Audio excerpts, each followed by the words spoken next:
Am I the a-hole for walking out of my sister's gender reveal party after she used it to take a jab at me for being child-free? So this happened last weekend and I'm still getting texts about it, so I figured I'd ask here. I'm 30F, happily child-free.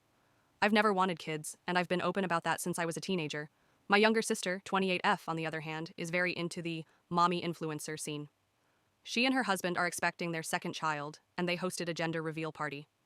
I wasn't super excited to go, the whole gender reveal trend isn't really my thing, but I showed up, brought a gift, and tried to be supportive. Everything was going fine until it came time for the actual reveal. They had one of those big black balloons you pop to release pink or blue confetti, but instead of confetti, they had stuffed a bunch of slips of paper inside the balloon, which rained down when they popped it. People started picking up the slips and reading them. Each one said something like, "The realest women become moms." Some people will never know this joy. Being a parent is the greatest joy in life. I was mortified.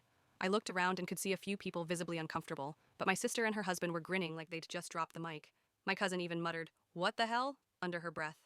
I walked over to my sister and quietly asked her what the point of that was. She just rolled her eyes and said, "I thought you said you weren't sensitive about not having kids." Like, yes. I had previously said I didn't care about having kids, not that I didn't care about her being a massive bitch. I left without saying goodbye.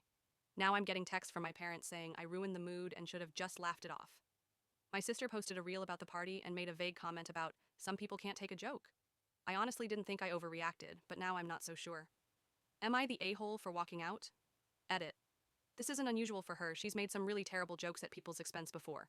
For context, you know that Marilyn Monroe quote, "If you can't handle me at my worst, you don't deserve me at my best?" She posts stuff like that on Instagram all the time.